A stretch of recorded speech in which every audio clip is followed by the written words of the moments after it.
diríxese hacia o camiño que leva á excelencia docente. Un camiño que non é sinxelo de percorrer, e por eso, se me permitides que xogue cos sentidos da palabra dirixir, do verbo dirixir, non? Eu tamén diría que diríxese a nos dirixir, no sentido de que diríxese a nos guiar, a nos acompañar, a nos orientar por ese camiño que, como digo, que é complicado e que leva á excelencia docente, non? Nada máis e nada menos, pero este é o obxectivo do CUFIE desde hai 25 anos, non? Tampouco é dicir, neste caso, nada novo, non? Como digo, o mesmo obxectivo, pero penso que cun grao de exixencia moito maior, ese grao de exixencia maior que ven dado moitas veces polo que é esa transformación tecnolóxica, no? Que imprimiu rapidez e velocidade a todo o que facemos, a todo o que nos rodea, non? Moitas veces, pois, ese enriquecemento foi froito, pois, de certas exixencias, pero outras veces foi un enriquecemento de funcións impostas polo propio persoal do CUFIE, non? Porque se algo distingue, caracteriza o persoal do CUFIE, ese entusiasmo, ese optimismo, esa ambición, non? Non lle teñen medo ningún ao traballo, a ter unha carga de traballo excesiva sempre, que eso redunde nun beneficio para a comunidade universitaria, tanto para o profesorado como para o estudiantado. Entón, bueno, se me permitides, pois, citar a Chomsky, aí sáeme a vea de lingüista, non? Pois, Chomsky decía que o optimismo, pois, era o que garantía un futuro mellor, non?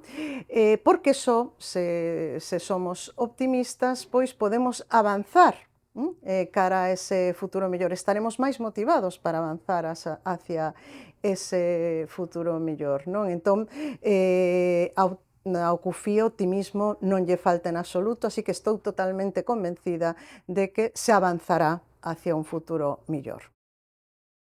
Simplemente o CUFIE, con manter actualizadas e revisadas as competencias que ten establecidas actualmente, non? Pois xa estará a facer unha labor importantísima, non? O grao de exixencia desa actualización e revisión é realmente grande, non? Bueno, pero o CUFIE o que se vai encontrar é con un profesorado moito máis exixente, xa penso que está a ocorrer agora, non? Moito máis exixente e moito máis motivado tamén, non? Se digo isto é pola importancia que está a cobrar a docencia, non? Que antes, pois, fronte á investigación quedaba nun clarísimo segundo plano, non? Entón, isto será tamén moi importante nos vindeiros anos e logo, pois, terá que seguir insistindo no ensino, pois, de novas tecnoloxías que podan facer cunha aplicación, claro, na educación, no ensino, que podan complementar esa docencia que se dá e que fagan ese ensino, pois, máis disruptivo, tamén máis cooperativo. Tamén haberá que apostar moitísimo por esas metodoloxías activas, non? Que coas que conseguimos, pois, que o estudantado se interese máis, non? E participe máis no seu proceso de aprendizaxe. Tamén a intelixencia artificial vaille poñer algúns deberes ao CUFIE, non? Como, por exemplo, o que sería a integración deses do famoso chat GPT nas aulas, porque, pois, se non lle podemos poñer portas ao campo, haberá que aproveitar, non? O que nos ofrece. Tamén, falando de inteligencia artificial, en ese ensino, en as posibilidades que nos ofrece para dar un ensino máis personalizado, non? E tamén, pois, eu penso que se seguirá apostando por esa aprendizaxe servizo que na UDC está tendo pois unha relevancia fundamental, non?